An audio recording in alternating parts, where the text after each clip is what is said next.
Good morning, everyone. We're going to get started pretty much on time. So I am Lisa Curcio-Guest, and I'm Commodore of the club. And the first thing I want to do is welcome everyone. We are always, as always, so excited to get started with the cruising division and are really happy to have all of you here. You're unfortunately going to hear what I said last night. So if you're at the warning gun party, sorry. There are a couple of people we need to thank. Actually, quite a few. I'm going to be as brief as I can. Obviously, our sponsors are crucial to running this race every year. This is the 114th Chicago to Mackinac race presented by Wintrust.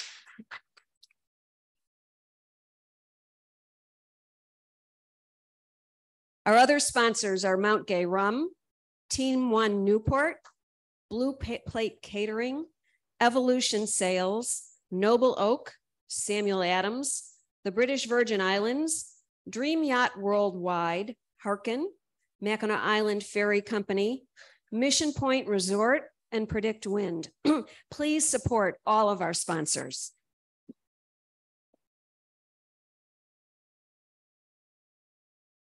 And since I have your attention as opposed to last night, I really want to emphasize something new this year, which is the collaboration between the MAC Committee and the Chicago Yacht Club Foundation. We have been doing a lot of outreach to young people to help them understand what it is that we all love about being on the water and about this race. One of the big things that we've done over the past few years, and we actually doubled up this year, and in fact emphasized this year, was our relationship with Inland Seas. You may have, if you were here earlier in the week, seen the 77-foot tall ship, which came here with a group of young women that we supported through the foundation, and went back with another group of young women. And during the time it was here, we had over 300 young people on that ship learning about sailing and STEM things that are involved with the water. It was really, really cool and so much fun to see those kids. So you can help us continue to support those programs. I think we've still got the QR codes around the club. If you are inclined to donate, it's to the foundation to continue to support helping youth learn what we love so much. The last thing I want to do, thank you. The last thing I want to do is again thank, in particular, our MAC committee, chaired by Sam Veilleux and vice chaired by Win Soldani, and the entire committee, and some of them are in this room or tent. They work year round to have this happen and to have it go as well as it does. The other important group is clearly our race committee. Remember to thank them as you go by. Our judges, our jury secretary, our race officers. There are so many people here, and our staff. If you have a chance to thank the staff, please do. And with that, again, welcome, Sam. Thank you, Commodore. So again, I'm Sam Veilleux, chair of the 114th Race to Mackinac, and committee is co-chaired by Win Soldani, who will be hosting this afternoon's briefing. Just a quick reminder, this meeting is a courtesy service. The invited competitor and person in charge is responsible for reading and understanding the notice of race, the sailing instructions, the racing rules of sailing, and any rating certificate rules.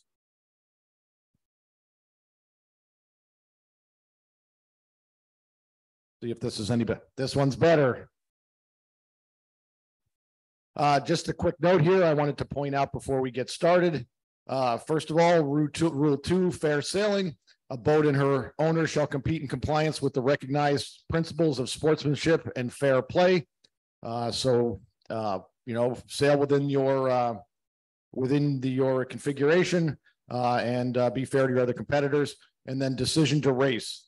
The responsibility for a boat's decision to participate in the race or to continue racing is hers alone.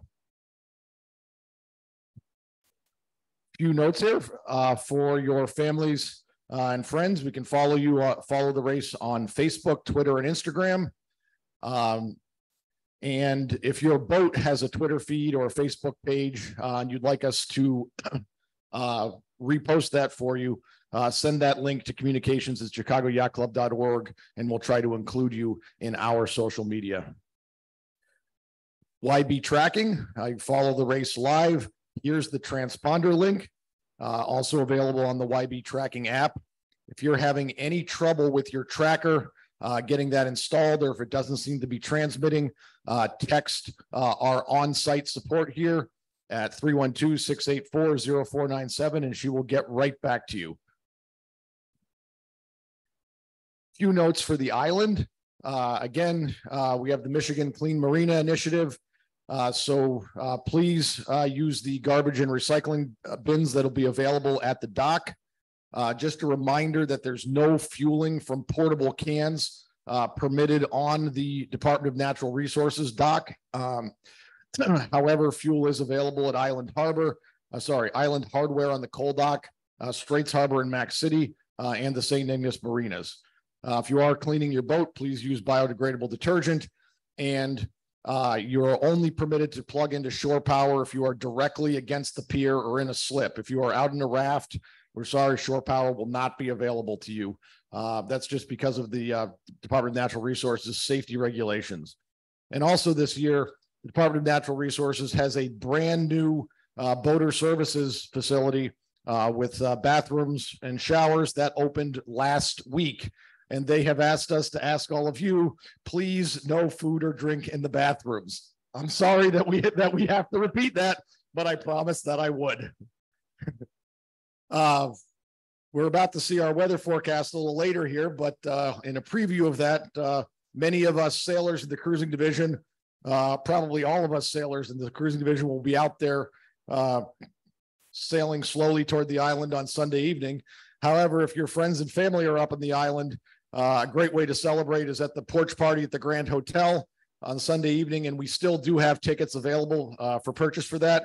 If you're interested, see Betsy or any of the front desk staff here at the Yacht Club, and they can get you set up with tickets. And with that, I'm going to turn this over to Jen Steffler, our principal race officer.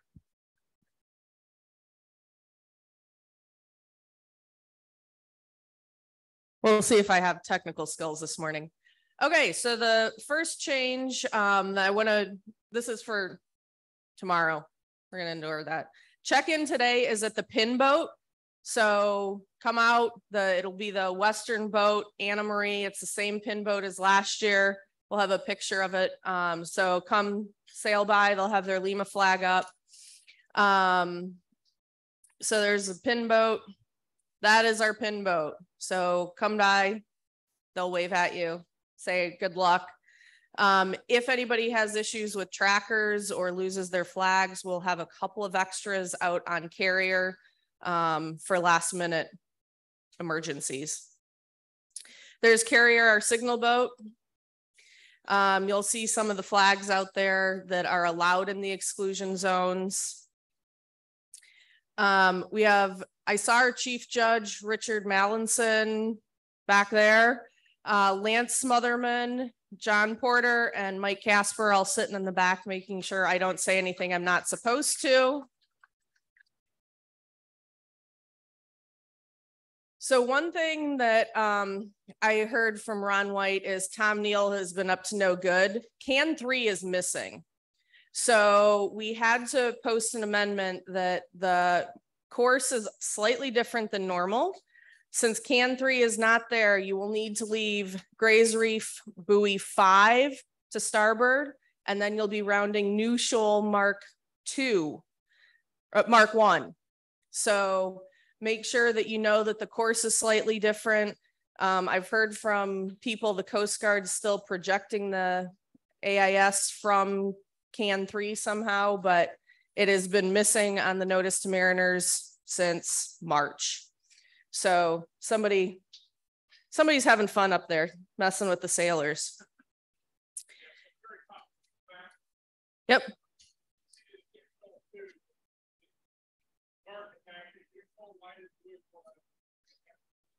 Do you want to come up?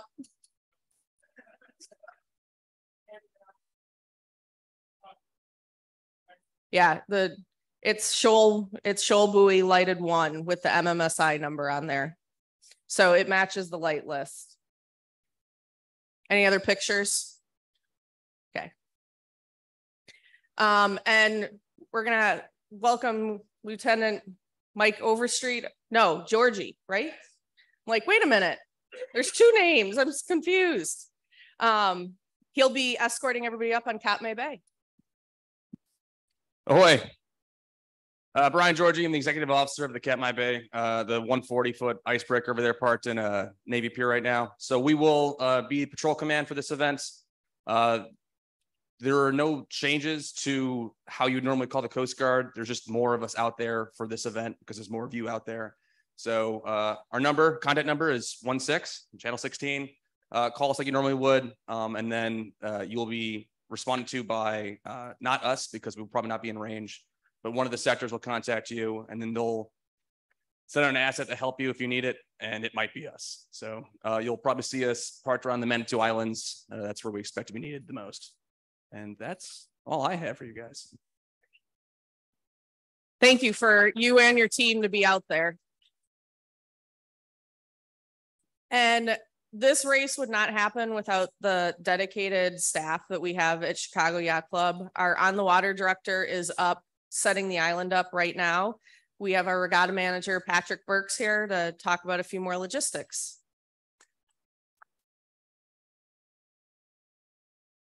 Thanks, Jen. And first of all, a big thank you to all of the volunteers on the committee, the race committee. This is my first MAC race in any capacity, and it can be overwhelming, but thanks to them for keeping me in line and up to speed with everything that's happened, or everything that is happening, everything they've done in years past. It's a huge effort. So a couple logistics. Up on the island, everyone's favorite topic of docking. Here is a picture of the map of docking zones that we conveniently hid for you in the sailing instructions. Please do take a look at this as you approach the island, and a reminder that your preliminary docking assignment is just that, preliminary.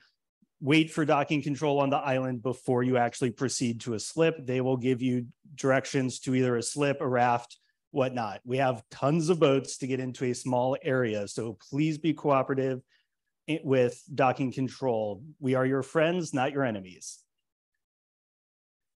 If you are not staying on the island, remember that touch and go is just that. We likely will have a lot of boats finishing at the same time or relatively close, so things can get chaotic. Before you contact docking control to pull up to the touch and go, make sure you have everything ready. If that's people departing, if you are just dropping off your tracker and the finish card, have that ready to go. The policy is that any crew not permanently departing the boat shall not step ashore.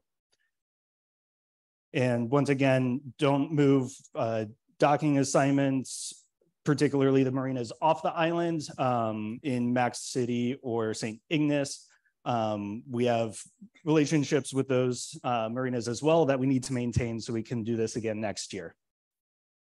Again, after the race, make sure you turn in your tracker and finish card to race HQ or to the docking control at the touch and go. Pick up your drink tickets for the Sailors Celebration, of course. And we look forward to seeing you at the party at Mission Point, as well as a reminder during the party in particular, we are guests of Mack Island. We would like to be invited back and welcomed back warmly, as there was an email from, I believe, Sam that went out earlier this week. Please make sure we are good guests of the island. So of course, be safe, sail fast, know your limits, and we will see you on the islands.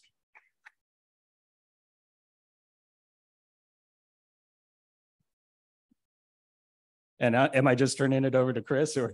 Okay. Hey, and the main attraction, Chris Bedford.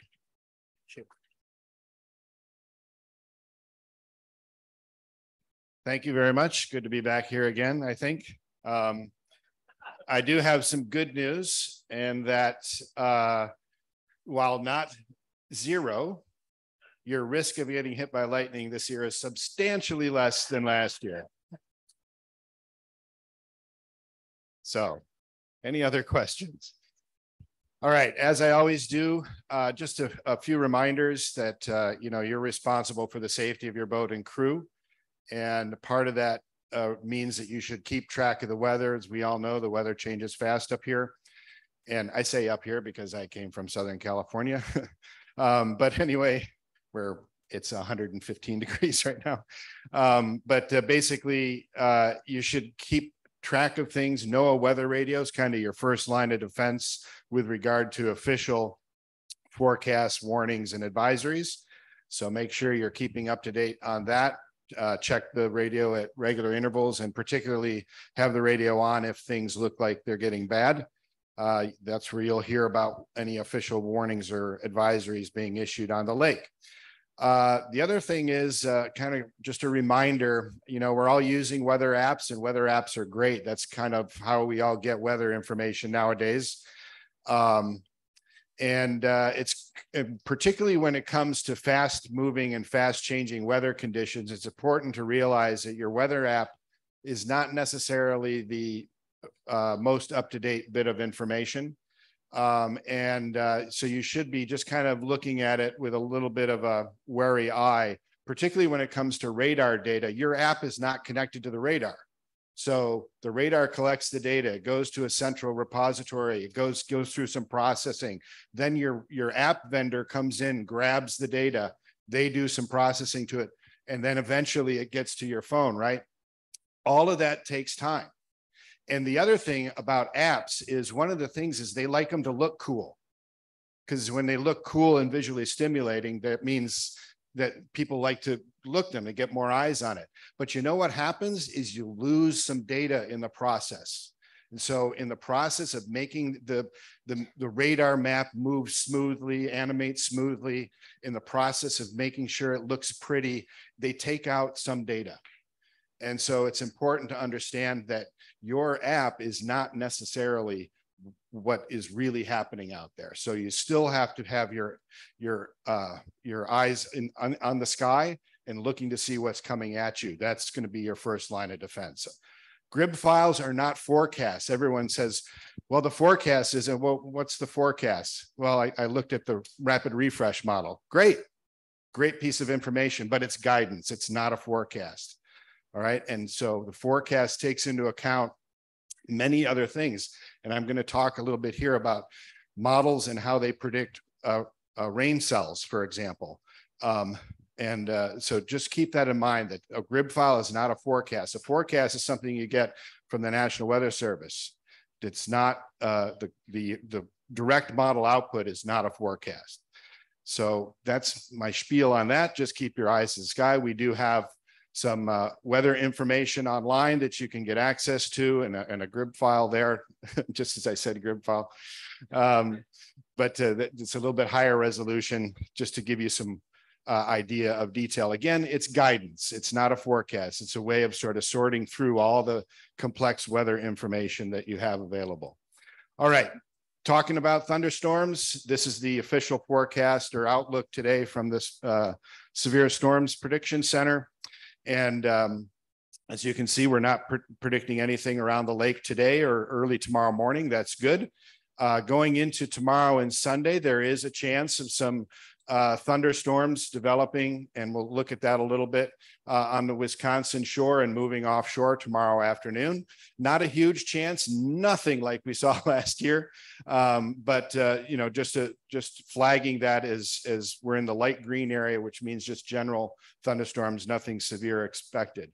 And then that continues into Sunday and Monday. We're going to have a little instability around the lakes and a little bit of a front coming down. So again, nothing major expected, just maybe some isolated storms to watch out for. All right, so here's where we're at this morning. We've got a low pressure area over southeast Ontario, southern Quebec area. And then we have a high pressure area that's sitting over Minnesota, and then a bigger high that's actually over the Central Plains and High Plains to the southwest. There's a nice pressure gradient between that low pressure and the high pressure over Minnesota, the northern Mississippi Valley region. So you see that by looking at the weather map, you see isobars between that low pressure and the high pressure. That means wind. And indeed, we've got sort of 12 to 16 knots of wind out of the lake right now. And it's been blowing that way most of the night. So it's a little bit rough out there right now. And so that's great. Unfortunately, you're not starting until 3 o'clock this afternoon. And weather maps are not static. They do change.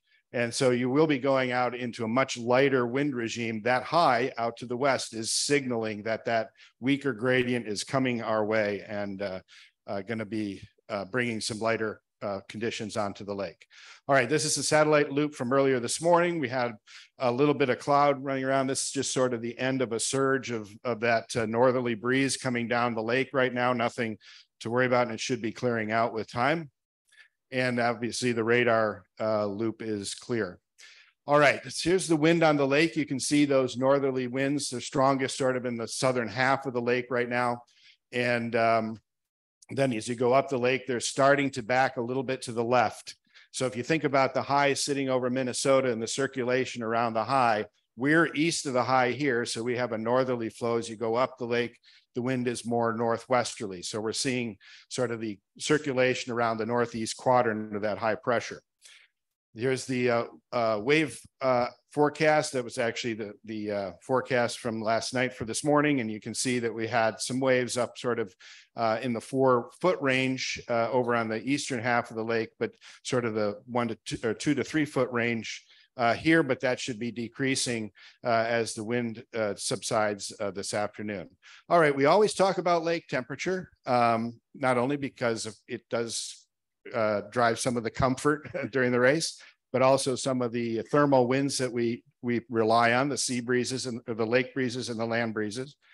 And the lake is sort of average this year. So we've got kind of an average temperature field, maybe a little bit cooler in the northern part of the lake than normal, but overall it's kind of in the normal range. We got sort of 70 to the mid 70s down here in the southern part of the lake, and then sort of the mid upper 60s in the center part of the lake and the lower mid 60s up in the northern part of the lake.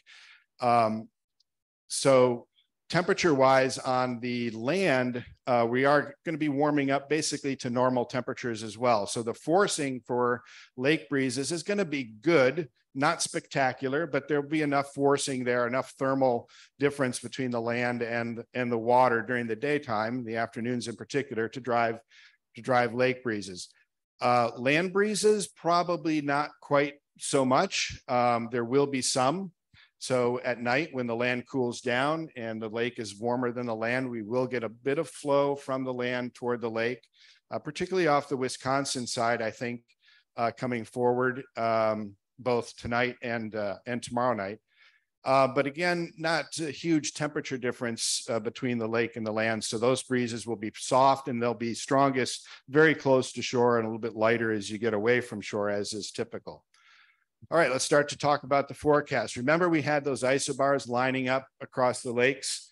Well, we see the low here this afternoon moved out to the east, and there's some isobars crossing the lake, but they're getting further apart.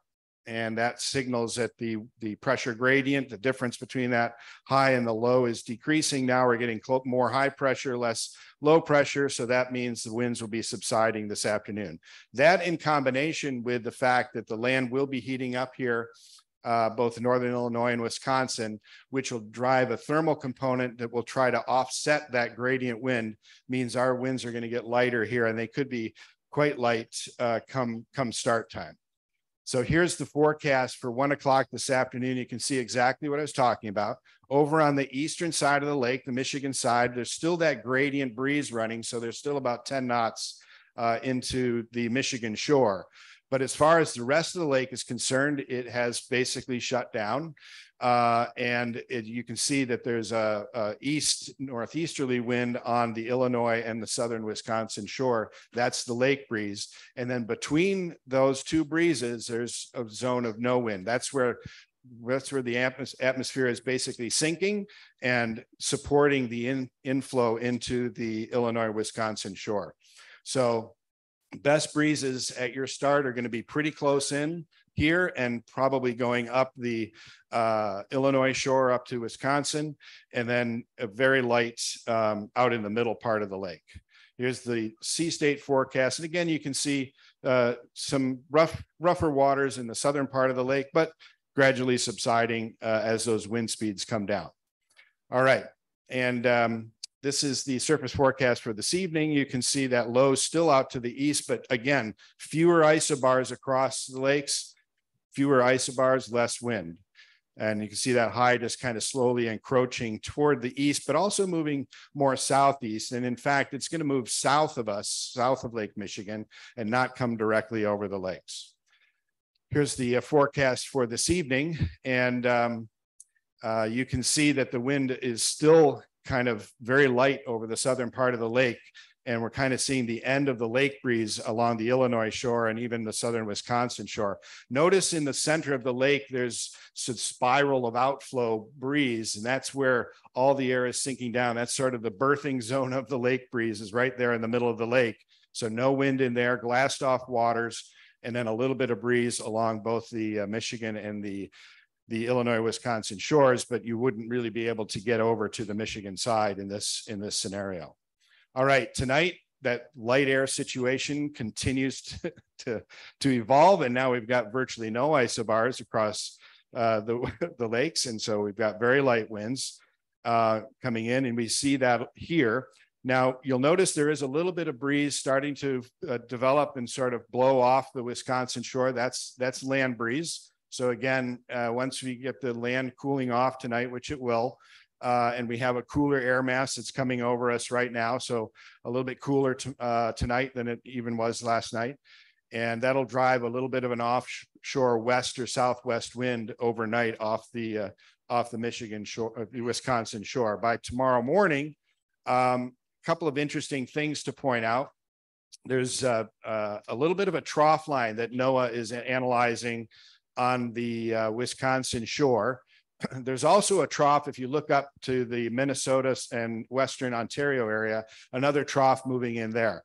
There's actually an upper level system that is coming in from the northwest. What that means is there's cooler air pooling aloft that is basically going to be sort of heading toward the southeast, toward the lake. And that's an important thing. 2 days ago, we had a very, very small chance of any showers or anything developing on Wisconsin, but that was before we noticed this cooler air coming in aloft. As soon as that cooler air has come into the picture, this started yesterday in most of the models, we started to get more and more higher probability of some cells developing on the Wisconsin shore during the day on Saturday. So that trough up there is an important indicator of that. All right, so here we are Saturday morning. The forecast shows a light westerly flow off the Wisconsin shore, and still you can also see a land breeze even on the Michigan shore, but not quite as strong. So it's only just pushing out just from the beach there. But the one on the Wisconsin side's got a little bit more momentum associated with it, so it's able to push further out into the lake, but not much. We're probably still looking at best, probably 3 to 6, maybe 7 knots in the best of that breeze, but it's going to be pretty light and patchy out there tonight into tomorrow morning. And then with that drop in wind speed, so go the waves. So nice flat water, at least. That's good news. All right.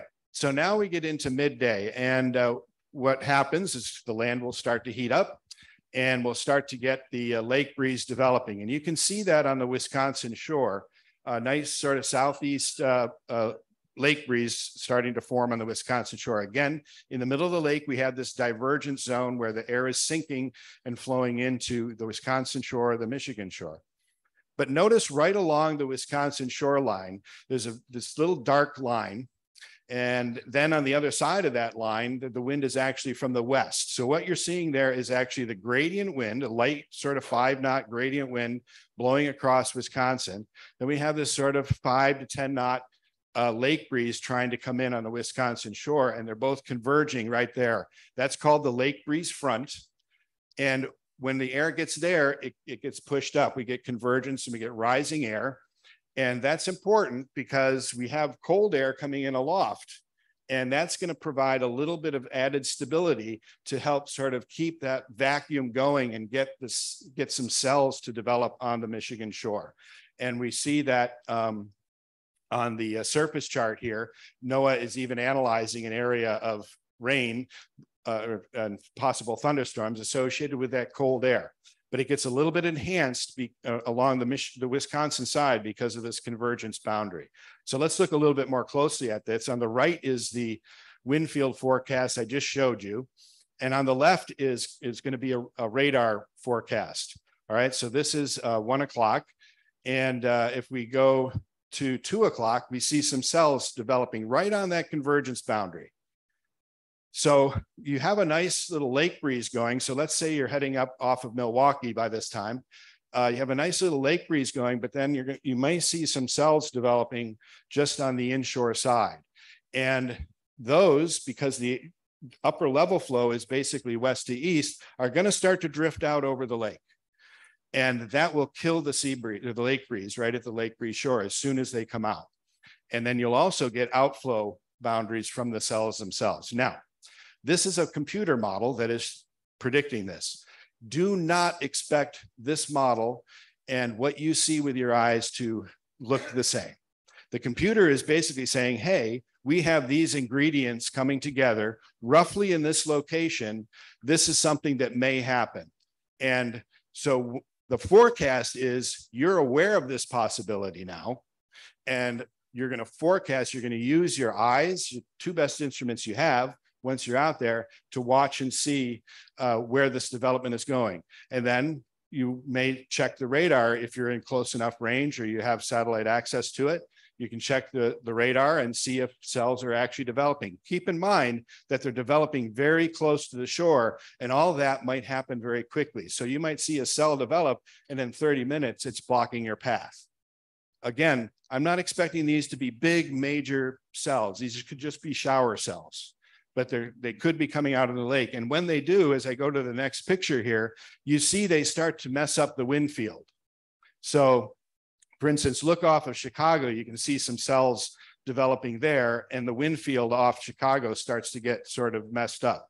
And if I go back again, see how smooth the wind field is on the Wisconsin shore? It basically just is pretty much the same from about Sheboygan, from Manitowoc up to Sheboygan. And then basically as you go further up the lake, or further in time, and those cells move out, the wind field gets sort of chopped up. And that's the outflow from these cells developing. Further west, you see more cells developing. So deeper into the warm air and where the cold air is, you see more cells developing, and those are a bit stronger. In the next hour, they start to come toward the lake as well. So these could move out into the lake and mess up the wind field. So you could be sailing in a nice southeast lake breeze, and then all of a sudden get this shift with the cells coming out from the west. So you'll want to keep that in mind and sort of set your expectations accordingly. And then as they come out over the lake is cooler, of course, so they'll lose their heating and they'll start to dissipate. And you can see that as we get both forward in time here and the cells move out on the lake, you can see them very quickly within an hour or so start to dissipate. This little push actually pushes a little bit of westerly gradient out onto the lake, which helps us out. If we look up the lake here, we can see that the lake is starting to go into a more uniform southerly flow. And here we are Saturday evening, and we see that push of pressure that came out with the cells moving out toward the Michigan shore. But now the Wisconsin shore is showing some southerly flow. Sea state wise, a little bit of increase possible around those cells, but again, it's pretty flat water. Now, the whole lake starts to go into southerly flow. So now we start to get this light southerly. This shows about 10 knots, maybe 12, 13 knots, probably optimistic, probably going to be less than that. But it does show the lake starting to go into a more favorable southerly flow and a much more uniform flow at that. By Sunday morning, that trough line, the one that was up across northern Minnesota on Saturday, has moved down, and that's basically those showers are going east with it. And then we see another cold front, which is starting to come down from the north. That's going to be the weather issue for toward the end of the race. So here we are Sunday morning. You can see the lake is, especially the mid part of the lake up, is mostly in southerly, some kind of southwest or southerly flow. And that continues into the day of the afternoon on Sunday. But of course, now we've got to consider the lake breeze. So the lake breeze gets enhanced on the Michigan side. So we get some nice flow, better breeze forming on the Michigan side. See that little bit of acceleration up between the Manitous and Traverse City area. And but on the Wisconsin side, you can see it going southeast, and that's the lake breeze over there. So the middle of the lake, again, light, stronger breeze on the Michigan shore.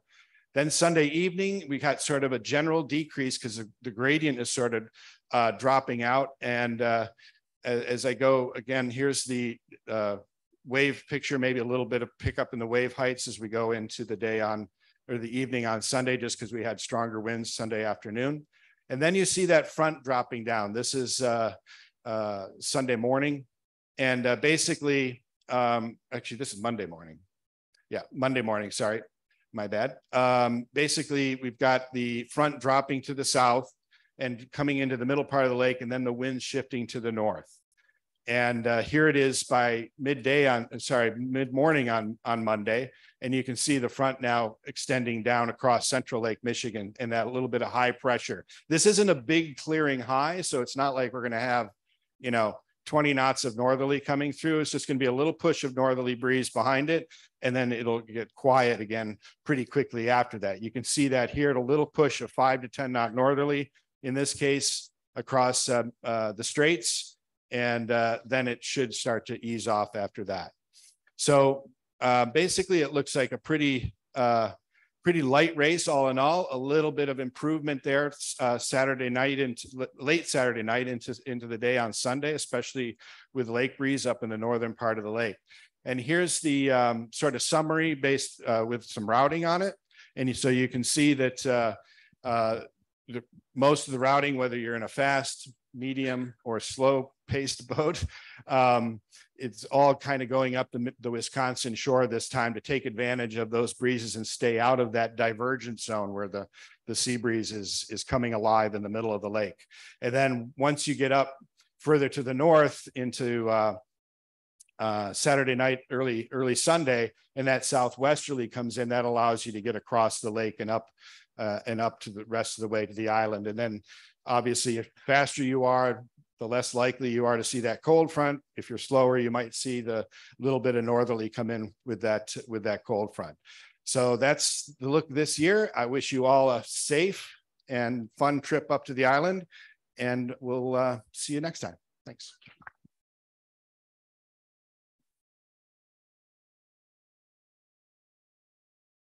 Thanks, Chris. You're really getting pretty good at that. Yeah. I want to mention real quick, deviate a little bit before I tell you the wind mix. I thought Sam might mention it, but this division this year gets to race for a really fantastic trophy for the first time. So if you haven't seen it yet, find the White Hawk Trophy, which was generously donated by Peter Thornton, and that's awarded to the first boat on corrected time. And so I think it's great.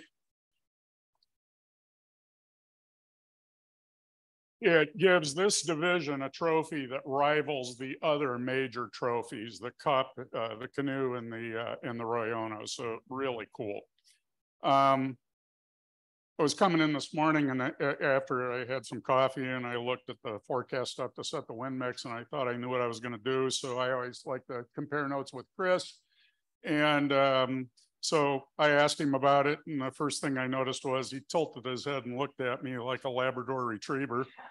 And then I got the on the one hand, on the other hand talk. And so the wind mix is all purpose. It's going to be a real mishmash, I think, with all the localized conditions. The other thing I wanted to remind you of, the state of Illinois, with budget issues and everything else, has started to collect parking tolls out into the lake.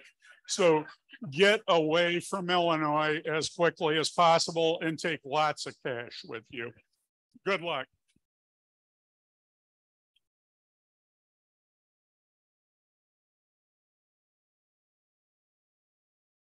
Sorry, I think. Are we done? I'm just checking my, except there's a question out here. The answer is yes, we will post the presentation and the recording once we're done. So this does conclude our program. Thank you very much for coming. Sail safe, sail fast, and we'll see you up on the island.